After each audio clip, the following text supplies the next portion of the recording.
Business barometer, statistic और market data का उपयोग करके प्रॉफिटेबल इन्वेस्टमेंट स्ट्रेटेजी बनाई। लेखक रॉजर डब्ल्यू बेब्सन, अनुवादक यश माकड़, hindiaudiobook.com द्वारा साल 2024 में प्रकाशित। अध्याय 1, निवेश पर असर डालने वाले स्टैटिस्टिक का सिद्धांत।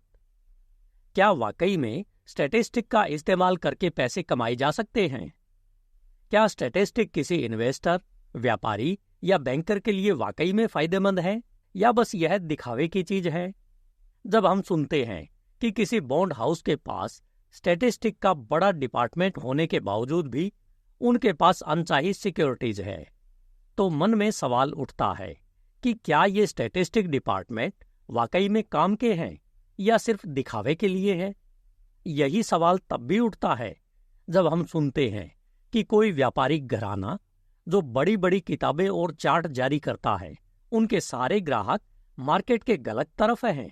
क्या उनके सारे कस्टमर्स को बेनिफिट होता है? अगर स्टैटिस्टिक्स से वाकई में पैसे कमाए जा सकते हैं या कस्टमर को सही सलाह दी जा सकती है, तो कोई भी बिजनेसमैन इसके लिए पैसे देने को तैयार है। लेकिन अगर इससे पैसे नहीं कमाए जा सकते, तो किसी को भी स्टैटिस्टिक की जरूरत नहीं है। बिजनेसमैन को सिर्फ वही जानकारी चाहिए जिससे सीधा मुनाफा हो। जब तक उसे ये यकीन ना हो कि ये जानकारी फायदेमंद है, वो इसके लिए पैसा नहीं खर्च करेगा। स्टैटिस्टिक 2 तरह के होते हैं। पहला, जो अलग अलग चीजों की तुलना करने के काम आता है, और दूसरा, जो किसी चीज की असली कीमत बताता है। पहले वाले से किसी कंपनी के बॉन्ड, उसकी कमाई और उसकी हालत के बारे में पता चलता है। इससे अलग अलग कंपनियों की सिक्योरिटीज की तुलना की जा सकती है। ट्रेडर्स को इससे सामान के वजन, क्वालिटी और बनाने के तरीके के बारे में पता चलता है। Number 1, comparative statistic. अगर ये जानकारी हमेशा नई हो तो वे बहुत काम की चीज है। इससे पता चलता है कि कौन से सिक्योरिटीज खरीदनी या बेचनी चाहिए, लेकिन ये पूरी मार्केट के बारे में कुछ नहीं बताता। इससे सिर्फ ये पता चलता है कि कौन सी सिक्योरिटीज या कौन सा सामान अच्छा है। अगर मार्केट के हालात एक जैसे रहे तो शायद इससे ये भी पता चल जाएगा कि मार्केट ऊपर जाएगा या नीचे। लेकिन मार्केट की हालात कभी एक जैसी नहीं रहती, इसलिए इस पर भरोसा नहीं किया जा सकता। सिक्योरिटीज या सामान की असली कीमत घट या बढ़ सकती है, जबकि उनकी मार्केट में कीमत इसके उलट हो सकती है। अगर कोई कमाई, हालत वगैरह को देखकर कुछ खरीदता या बेचता है, तो वो जरूर घाटे में रहेगा। मुनाफा कमाने के लिए वाली बात पर ध्यान रखें।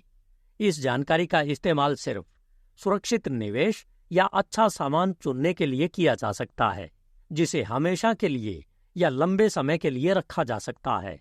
लेकिन ये छोटी अवधि के लिए बिल्कुल बेकार है। बहुत सी कंपनियां इस बात को नहीं समझती और सिर्फ इस तरह की जानकारी इकट्ठा करती है। इसलिए उनके पास बड़े बड़े स्टैटिस्टिक डिपार्टमेंट होने के बावजूद भी वो अक्सर घाटे में रहती है। दूसरी, फंडामेंटल स्टैटिस्टिक। ये दूसरी तरह की स्टैटिस्टिक कंट्री की असली हालत बताती है, जिससे पता चलता है कि आगे क्या होगा, जैसे डिमांड, सप्लाई और पैसे की स्थिति।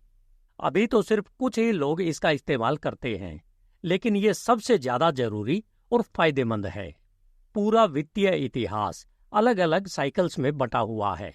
हर साइकिल अलग अलग लंबाई का होता है और उसमें 4 हिस्से होते हैं। नंबर 1, प्रोस्पेरिटी का दौर। नंबर 2, डिक्लाइन का दौर। नंबर 3, डिप्रेशन का दौर। और नंबर 4, इंप्रूवमेंट का दौर। ये साइकिल्स हमेशा 4 हिस्सों में ही बटे रहेंगे। ये सोचना कि हमेशा उन्नति ही रहेगी या हमेशा मंदी ही रहेगी, ये बेवकूफ़ी है। ऐसा कभी नहीं होता।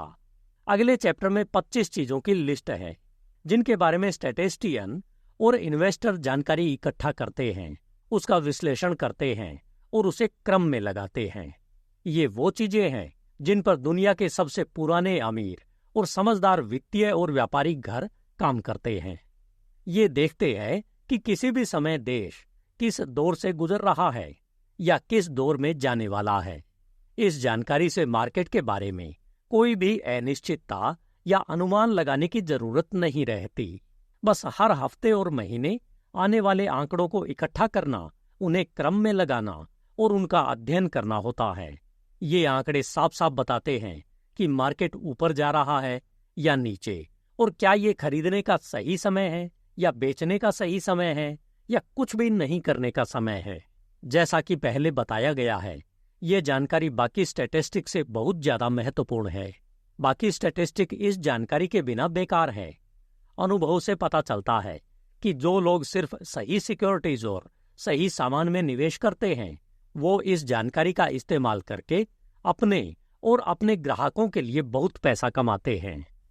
कंक्लूजन: कितना पैसा कमाया जा सकता है, ये इस बात पर निर्भर करता है कि आपके पास कितना पैसा है और आप कितने सालों तक इस जानकारी का इस्तेमाल करते हैं। पहली वाली जानकारी से पता चलता है कि कौन से सिक्योरिटीज या सामान सुरक्षित है और मार्केट की स्थिर हालात में उनकी कीमत बढ़ने की कितनी संभावना है। दूसरी वाली जानकारी से पता चलता है कि मार्केट की असली हालत क्या है और क्या यह खरीदने का सही समय है या बेचने का सही समय है या कुछ भी नहीं करने का समय है। इन्वेस्टर इस जानकारी का इस्तेमाल सस्ते में सिक्योरिटीज खरीदने के लिए करते हैं, फिर 3 से 6 साल तक उन्हें अपने पास रखते हैं जब तक कि उनकी कीमतें बढ़ न जाए। फिर उन्हें बेचकर बैंक में पैसा जमा कर देते हैं। उसके बाद 3 से 6 साल तक पैसा बैंक में ही रखते हैं जब तक कि वही सिक्योरिटीज फिर से सस्ती ना हो जाए। फिर उन्हें या दूसरी अच्छी सिक्योरिटीज खरीद लेते हैं। ऐसे बहुत से लोग लगभग हर 5 साल में बिना ज्यादा रिस्क लिए और बिना ज्यादा मेहनत किए अपना पैसा तिगुना कर लेते हैं। इस जानकारी के इस्तेमाल से कुछ लोग बिना किसी रिस्क के और बिना उधार लिए अच्छी क्वालिटी के डिविडेंड वाले सिक्योरिटीज खरीदकर 20 साल में अपने $5,000 को $2.5 लाख में बदल देते हैं। अगर आप इस बात पर ध्यान दें कि $20,000 का निवेश 20 साल में $10 लाख बन जाता है, तो इस जानकारी की अहमियत समझ में आ जाती है। अगर आप सिर्फ निवेश नहीं करना चाहते और अपने ब्रोकर की सलाह से साल में 1 या 2 बार होने वाले छोटे उतार चढ़ाव का भी फायदा उठाना चाहते हैं, तो इससे भी ज्यादा कमाई हो सकती है। बहुत से ब्रोकर अपने ग्राहकों को सलाह देते हैं कि वो गिरावट का फायदा उठाएं। वो कहते हैं कि तेजी के समय में कम दाम पर बेचो और मंदी के समय में उधार लेकर खरीदो। ब्रोकर से ऐसी सलाह की उम्मीद तो की ही जा सकती है, लेकिन उधार लेकर खरीदने या बेचने में थोड़ा रिस्क तो होता ही है और तब आप स्पेकुलेटर बन जाते हैं। अगर उधार लेकर खरीदना ही है तो मार्जिन ज्यादा रखना चाहिए, यानी 30 से 40% तक। इसके अलावा कम दाम पर बेचने के बजाय इन्वेस्टर्स को लंदन मार्केट में 6 महीने या उससे ज्यादा समय के लिए पुट्स खरीदने चाहिए। इससे उन्हें लगभग उतना ही मुनाफा हो सकता है जितना कम दाम पर बेचने से होता है, और अगर नुकसान होता है तो वो सिर्फ पुट्स की कीमत के बराबर होता है, यानी 100 शेयरों के लिए लगभग $125। ज्यादा मार्जिन पर खरीदने में कोई बुराई नहीं है, लेकिन इस बुक में इस बात पर जोर दिया गया है कि कुछ $1,000 के निवेश को 20 साल में कई लाख डॉलर में बदला जा सकता है, बिना किसी रिस्क के और बिना उधार लिए या कम दाम पर बेचे। इसके लिए बस जरूरत है कि आप लगातार इन दोनों तरह की जानकारी का अध्ययन करें और सिर्फ वही करें जो ये जानकारी बताती है, अखबारों या दूसरों की बातों में न आएं। ये बातें बॉन्ड्स पर भी लागू होती हैं और उन लोगों को भी इनका अध्ययन करना चाहिए जो सिर्फ बॉन्ड्स खरीदते हैं। बॉन्ड्स में उतार चढ़ाव शेयरों जितना नहीं होता, इसलिए शायद उतना मुनाफा न हो, लेकिन उनका ब्याज तय होता है जो कि शेयरों के साथ नहीं होता। बॉन्ड्स उन लोगों के लिए अच्छे हैं जो अपने इन्वेस्ट से होने वाली कमाई पर निर्भर हैं। मेरी सलाह है कि सभी लोगों को अपना कुछ पैसा या तो बैंक में जमा करना चाहिए या फिर अच्छे बॉन्ड्स या शॉर्ट टर्म नोट्स में लगाना चाहिए। इस सलाह की एक वजह यह है कि अगर मंदी के समय में पैसे की जरूरत पड़े तो शॉर्ट टर्म बॉन्ड्स या नोट्स को बेचने से नुकसान कम होगा।